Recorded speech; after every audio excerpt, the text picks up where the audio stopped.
Amém, Senhor. Amém. Vamos ler Gálatas capítulo 6, a partir do verso 7, diz assim a palavra do Senhor: Não se deixem enganar, de Deus não se zomba, pois o que o homem semear, isso também colherá.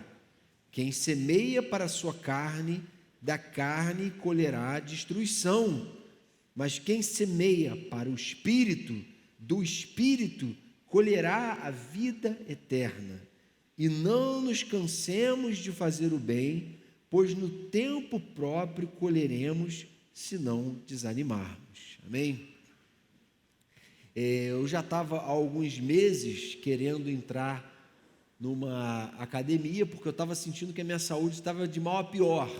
A indisposição e dores nas costas, e uma série de questões que já vinham trazendo algum transtorno para a minha vida. Só que na minha cabeça, naquele imaginário masculino, a gente que é homem tem essa ideia, os anos vão se passando, eu esse ano já estou fazendo 40 anos, mas aquela autoimagem de um garotão de praia, que pegava onda, que ainda está bem de saúde, que conseguiu manter a carcaça mais ou menos em dia, não saiu, e ela demora um pouco a sair, não é? O corpo sofre transformações e a mente não acompanha.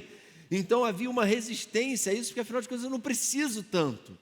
Aí você de repente entra numa academia cheia de espelhos, em que você tem que se enxergar o tempo inteiro, e com um instrutor ali que não está comprometido em nada com a sua autoilusão e a sua autoimagem equivocada a respeito de si mesmo.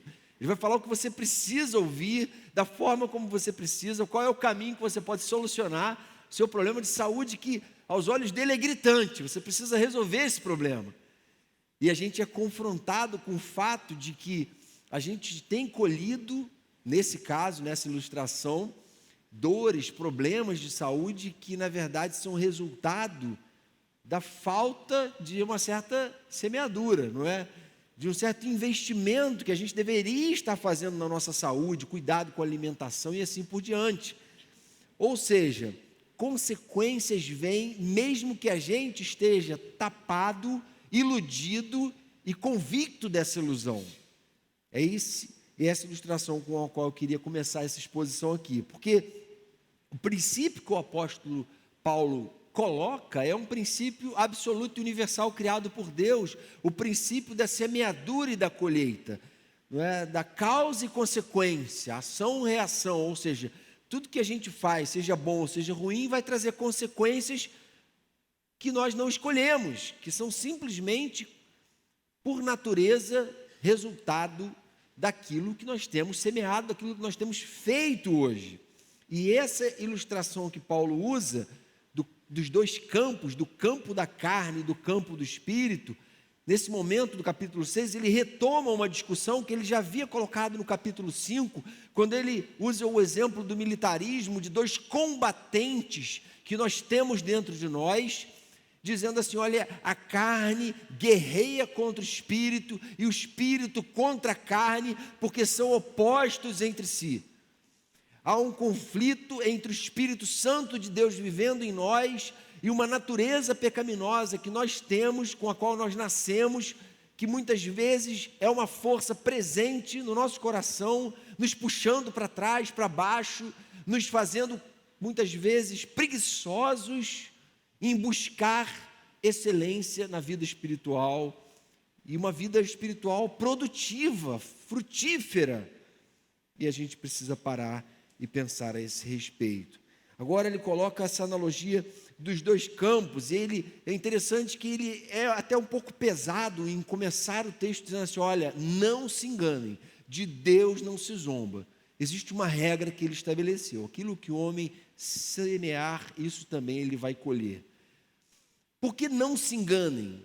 Ele coloca isso, óbvio, não foi aleatoriamente, foi porque ele sabia que há uma tendência no nosso coração de a gente se enganar com muita facilidade, de a gente ir conduzindo a nossa vida como se estivesse tudo bem e não está tudo bem, como se a gente fosse varrendo para debaixo do tapete, para algum lugar invisível, as coisas que mais nos desagradam em nós mesmos, e a gente não procurasse tratá-las. como se a gente fosse se acomodando, se conformando com uma caminhada espiritual, muitas vezes muito aquém e muito distante daquilo que Deus propôs para nós no Evangelho. Agora, a Bíblia fala que o diabo é o pai da mentira, né? João diz que muitos enganadores têm saído pelo mundo afora, há pessoas querendo enganar, o diabo é pai da mentira, e nós somos gente, muitas vezes, que quer ser enganada e se permite enganar. Quando Paulo fala em Efésios 5:6, ninguém os engane com palavras tolas, ele está falando, olha, gente, cuidado, porque vocês podem sim se enredar por uma vida fundamentada em grandes e graves equívocos. Parem para pensar com sobriedade, com seriedade na vida que vocês têm levado aqui, pelo seguinte: vocês podem enganar a vocês mesmos, mas a Deus vocês não podem enganar. De Deus não se zomba, ou seja, em Deus não se passa perna, com Deus não se brinca. Os homens podem enganar a si mesmos, mas não podem enganar a Deus. E a pergunta é: o que a gente tem semeado hoje na nossa vida? Será que todos nós podemos dizer aqui hoje, olha, hoje eu tenho nos últimos dias, nos últimos tempos, semeado para a minha relação com Deus. Eu tenho procurado fazer coisas que vão resultar num crescimento espiritual para mim, no amadurecimento da minha alma na relação dela com o seu Criador, no cumprimento da missão, como a gente viu ali. Fim de semana de treinamento é tempo de semear, porque eu quero colher um conhecimento maior da palavra de Deus, que é a espada do Espírito, que é usada como uma arma na luta contra o pecado. Será que eu posso dizer, não, eu sou essa pessoa ávida por Deus, que por isso tem semeado para o Espírito? Ou será que não? Como é que a gente tem administrado nosso tempo, nossas prioridades? E aí, ele fala algumas coisas a esse respeito, como a gente pode semear para o Espírito. Alguns princípios que ele estabelece aqui. O primeiro deles é que a gente semeia para o Espírito tomando consciência dos prejuízos de se viver na carne. Ele começa pelo aspecto negativo no verso 8. Quem semeia para a sua carne, da carne colherá destruição. Carne aqui não significa o corpo humano, ele está falando da natureza pecaminosa, dos desejos e prazeres do pecado. Ele está falando, quem vive em função de satisfazer seus próprios desejos pecaminosos ou meramente humanos, da carne vai colher destruição, vai se frustrar. O pecado tem um poder destrutivo e muitas vezes a gente vai flertando com o pecado, tendo tolerância, uma tolerância nem sempre pequena para ele, convivendo com ele, nutrindo ele no nosso coração reservadamente, sem perceber a gravidade e o dano que ele pode causar na nossa vida. E Paulo está alertando a igreja da Galácia, não se enganem, de Deus não se zomba. O poder do pecado é devastador e todo cristão, todo aquele que nasceu de novo, precisa acordar para o fato de que ele é responsável pelo modo como tem se conduzido nesse mundo. John Stott, comentando esse texto, ele diz assim: não somos vítimas indefesas de nossa natureza, temperamento e ambiente. Pelo contrário, o que nos tornamos depende principalmente de como nos comportamos. Nosso caráter é formado pela nossa conduta. Mesmo pessoas que muitas vezes têm uma predisposição para algum tipo de problema psicológico, a construção da gravidade desse problema se dá, sem dúvida nenhuma, em meio a decisões e ao modo como a pessoa vai conduzindo a vida e se permitindo certas coisas que vão torná-la doente mais à frente. Vão fazer aflorar os potenciais malignos e patológicos que toda alma tem. Ou seja, não podemos transferir responsabilidade para coisa alguma, para a educação que recebemos, nem mesmo para os nossos traumas, porque à luz da palavra de Deus nós somos responsáveis pelo que temos feito da nossa vida aqui. E ela diz que o Senhor vai nos pedir contas do modo como a gente tem vivido aqui. E o modo sóbrio de se viver aqui é inconformado com o pecado. Há um adágio popular, que alguns compartilham em redes sociais, que diz assim: semeie um pensamento, colha um ato. Semeie um ato, colha um hábito. Semeie um hábito, colha um caráter. Semeie um caráter, colha um destino. Esse ditado ele tem sim fundamento nesse princípio que a gente está vendo aqui da palavra de Deus. Nós temos responsabilidade sobre o modo como temos nos conduzido aqui. Quando é que a gente está semeando para a carne? Vamos ser práticos aqui e aplicar um pouco isso. Gente que tem sérios problemas com acesso ao mundo virtual. Diante do computador não consegue se controlar, dá aquelas clicadas que sabe que não deveria dar. Problemas práticos, mantendo e alimentando fantasias impuras. Gente que se permite situações de risco moral para a sua própria alma, de dano, que se coloca na situação em que o pecado está ali de bandeja, se coloca em situações de uma prova que na verdade é uma tentação maligna, que não vão trazer resultado nenhum. Ou seja, isso é trabalhar facilitando a carne, semear para a carne, assistir coisas que você não deveria assistir, você entrar em esquemas, quem sabe, financeiros no seu trabalho, nos seus negócios, se permitir guiar por lógicas de mercado, justificáveis plenamente nessa cultura econômica que a gente vive, muitas vezes não é, voraz e predadora, não é? E a pessoa vai se acomodando com aquilo e se permitindo praticar certas coisas que o servo de Deus jamais deveria praticar, porque está comprometido com a ética e com a pureza. Isso é semear para a carne. Você vai se abrindo para uma coisa aqui, para outra ali, vai transigindo, negociando com o pecado aqui e ali. E Deus quer que você abra os olhos e perceba a gravidade disso.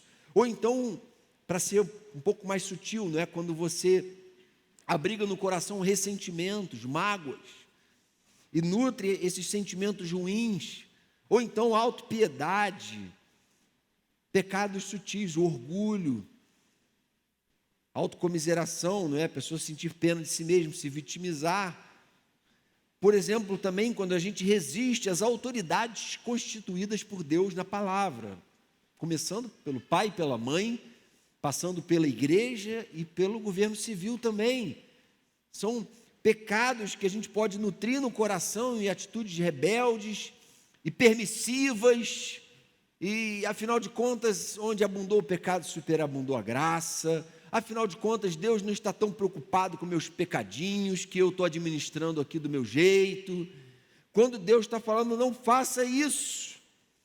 Paulo faz até uma lista, no capítulo 5, ele diz assim: as obras da carne são imoralidade sexual, impureza e libertinagem, idolatria e feitiçaria, ódio, discórdia, ciúmes, ira, egoísmo, dissensões, facções, inveja, embriaguez, orgias e coisas semelhantes a essas, que o Espírito Santo já nos convenceu de que são obras da carne, que só alimentam em nós o pecado e que vão nos destruindo, e que começam às vezes muito pequenas. E ele completa no verso 21 do capítulo 5, dizendo: eu os advirto, como antes já os adverti, aqueles que praticam essas coisas não herdarão o reino de Deus. O reino de Deus é uma experiência que a gente já vive aqui, e vivem aqueles que obedecem a palavra, aqueles que buscam com um coração piedoso a pureza que o Evangelho nos propõe, personificada plenamente por Cristo, é claro. Então, por que essas coisas não são naturais para a gente? Por que para nós o menor pecado é abominação, é pesado, é triste, e a gente não se conforma? Ele fala em Gálatas 5:24, os que pertencem a Cristo Jesus crucificaram a carne com as suas paixões e os seus desejos. Os que pertencem a Cristo, são filhos de Deus, nasceram de novo, são nascidos do Espírito, têm o Espírito Santo presente no coração, por isso crucificaram a carne com as suas paixões e os seus desejos, não vivem mais em função dela, não vivem mais adoecidos por ela, escravizados pela carne, pelo poder do pecado no coração, mas estão, pelo contrário, empenhados em semear para o Espírito. Então, a primeira coisa para a gente semear para o Espírito é entender a gravidade da semeadura para a carne, de a gente abrir concessões aqui e ali e ir vivendo uma vida incoerente com aquilo que Jesus deixou de exemplo e ensinou com sua mensagem. A segunda coisa é que a gente semeia para o Espírito também quando toma consciência das bênçãos de se viver no Espírito. Ele diz assim no verso 8 ainda: mas quem semeia para o Espírito, do Espírito colherá a vida eterna. O reino dos céus é tomado por esforço e os que se esforçam se apoderam dele. A ideia não é que a salvação é mérito nosso, mas a ideia é que a experiência do reino de Deus, de se viver a vida que Deus projetou para nós nesse reino, é tomada sim por vidas que têm buscado e se empenhado em semear para o Espírito. Que Espírito é esse? O Espírito Santo, o próprio Deus, a terceira pessoa da Trindade, que segundo a palavra de Deus é derramada sobre o nosso coração como uma unção que nos ensina todas as coisas, não havendo necessidade de que alguém nos ensine, porque Ele mesmo está presente, o próprio Deus é o nosso mestre presente, consolador, Ele nos fortalece, Ele abre os nossos olhos, Ele nos dá sinceridade para buscar uma vida fundamentada na verdade, não mais no auto-engano. Ele nos faz ler textos como esse e ter prazer e alegria em ser confrontado. Quando Deus fala, não se engane, de Deus não se zomba. Ele é esse mesmo Espírito que, permanecendo em nós, intercede por nós com gemidos inexprimíveis. É para Ele que a gente tem que semear, nutrindo tudo aquilo que o próprio Pai criou para a gente fortalecer nossa relação com Ele. Deus criou meios para a gente fortalecer essa relação. Quais são esses meios de a gente semear para o Espírito? E a gente voltar e desempoeirar a nossa Bíblia, começar a ler, mas não ler de forma mecânica para dizer que cumpriu um plano de leitura, mas ler se alimentando dela, meditando na palavra, buscando na palavra respostas para as nossas crises e dilemas, que a vida humana está cheia, não é? E a gente busca ali alimento, explicação para os porquês de a gente sentir o que sente, pensar o que pensa, e quais os caminhos apresentados no Evangelho para que as coisas se acertem. Devoção diária, uma vida de oração, que não é apenas um tempo que eu separo para orar durante o dia, mas é um orar sem cessar, como Jesus fazia, uma vida impregnada de buscar a presença de Deus, de se encher dEle, de estar ligado nele 24 horas, não apenas num momento devocional, de fazer dessa uma busca constante, talvez disciplinada, certamente. Gálatas 5:22, Paulo faz uma lista também do fruto do Espírito, não é? O que é o fruto do Espírito? Ele diz, é amor, alegria, paz, paciência, amabilidade, bondade, fidelidade, mansidão e domínio próprio. Contra essas coisas não há lei. Há uma lista do fruto do Espírito. Ele não diz que são os frutos, ou seja, alguns frutos do Espírito eu já tenho, outros frutos eu não tenho, não é? Eu também não estou preocupado que ninguém é perfeito.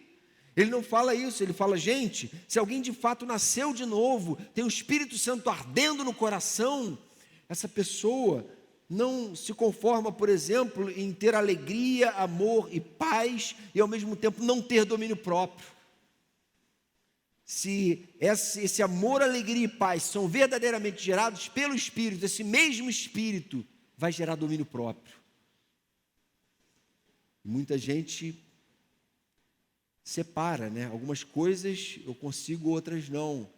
E a gente deve, diante de Deus, buscar no Espírito crescimento espiritual para a gente superar as nossas mazelas, superar nossas fraquezas, nossas deficiências, nossas enfermidades da alma, e todos nós as temos, não é?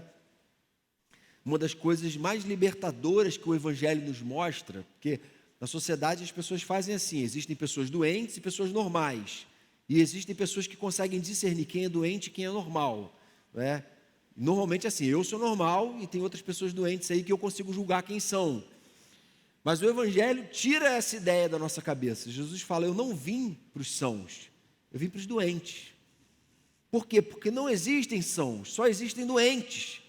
Quem pensa que é são já é por natureza doente, porque já é um pensamento equivocado. Então, gente, o que acontece é que a gente que é doente busca cura, libertação nele, se enchendo do Espírito Santo. O nosso remédio é esse Espírito Santo recondicionando a nossa vida, convertendo nossas emoções, nossa capacidade de avaliar e de julgar as situações que o pecado embotou, que o pecado sabotou. Vamos desfrutar da vida que Deus planejou para nós, sempre que investirmos tempo em nossa relação com Ele.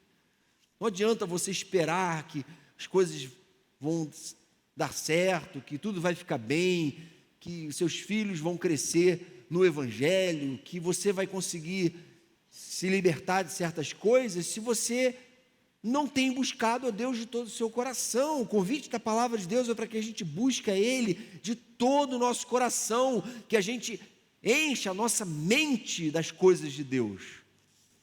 Paulo diz assim em Colossenses 3, portanto, já que vocês ressuscitaram com Cristo, procurem as coisas que são do alto, onde Cristo está sentado à direita de Deus. Mantenham o pensamento nas coisas do alto e não nas coisas terrenas. Claro que por todo o ensino de Paulo, a gente sabe que ele não estava propondo aqui uma alienação em relação às nossas responsabilidades civis, familiares aqui na terra. Mas o que ele está propondo aqui é que a gente viva a família, viva a profissão, viva a carreira, tudo isso a partir da perspectiva e segundo o que há de mais valioso no reino de Deus, as lógicas do reino de Deus. Paulo fala isso ainda no capítulo 3 de Colossenses, tudo que vocês fizerem, seja em palavra, seja em ação, façam como para o Senhor, dando por meio dele graças a Deus Pai. A Cristo Senhor é que vocês estão servindo. E a gente precisa tomar consciência disso. Então, por quê? Porque a gente ressuscitou, está espiritualmente com Cristo, vivendo em glória, vivendo a realidade do reino de Deus. Isso deve sim condicionar a nossa vida e impregnar nosso senso de missão, nosso sentido de existência. Filipenses capítulo 4, verso 8, Paulo fala assim, texto já conhecido, muito marcante, significativo para isso tudo que a gente está vendo aqui hoje. Diz assim, tudo que for verdadeiro, tudo que for nobre, tudo que for correto, tudo que for puro, tudo que for amável, tudo que for de boa fama, se houver algo de excelente ou digno de louvor, pensem nessas coisas. Cuidado com o que você tem enchido a sua cabeça, de que você tem enchido a sua cabeça. O que você tem lido, assistido, ouvido, você tem priorizado coisas que te alimentam. A gente não entende que a gente deve se alienar culturalmente e só ouvir o que é evangélico. A gente entende que esse não é o ensino da palavra de Deus. Que há coisas evangélicas que não são tão virtuosas assim e coisas seculares que são altamente virtuosas, segundo o que a Bíblia ensina. Mas a questão é, eu tenho procurado, seja em recursos evangélicos ou não, livros evangélicos, cultura, ou não, as virtudes que o reino preconiza, recomenda para nós. Senão eu preciso buscar diante de Deus, impregnar o meu coração e a minha mente daquilo que pode alimentar a minha alma e me levar para mais perto de Deus. Não só cumprir minha vida devocional, minha vida de oração e de dedicação, mas também buscar tudo aquilo que pode me fazer mais próximo de Deus, encher a minha cabeça de tudo isso. Ao invés de me colocar na situação vulnerável, na roda de escarnecedores, de pessoas que me influenciam para o mal, pelo contrário, vou me afastar, vou estar com pessoas que não conhecem o Evangelho, desde que seja para mostrar para elas a beleza desse Evangelho na minha própria vida, no meu próprio agir.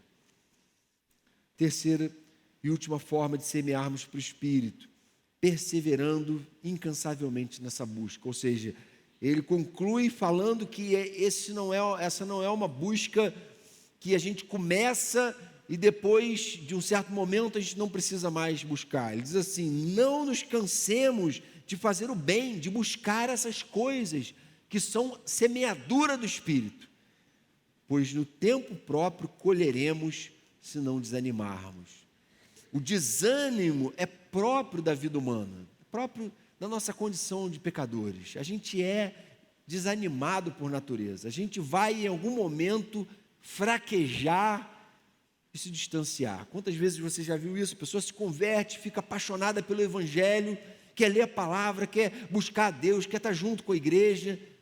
Depois de algum tempo, começa a perder esse vício, esse vigor, começa a ficar pesado. Poxa, eu tenho mesmo que me envolver com algum ministério? Poxa, eu tenho mesmo que ler a Bíblia todo dia? Tudo aquilo que era motivo de alegria e leveza se torna pesado. E Paulo, por isso, muitas vezes insiste: gente, não se cansem de fazer o bem, não se cansem dessa busca, lancem-se nela, mesmo que estejam desanimados. De Deus não se zomba, você precisa acordar para isso, perceber a gravidade do pecado, contraposta à proposta que o Espírito Santo tem, que o próprio Deus, na pessoa do Espírito, tem para você viver e encarnar. E você precisa, acordado para isso, deixar para trás esse desânimo mortal, tóxico, do pecado. Fala: Senhor, eu quero expurgar esse sentimento de desânimo, de cansaço. Eu quero viver a vida espiritual plenamente que o Senhor tem para mim. Eu quero voltar a semear para o Espírito, eu quero experimentar o primeiro amor todo dia, eu quero te buscar mais e mais, eu quero buscar tudo aquilo que me aproxima do Senhor.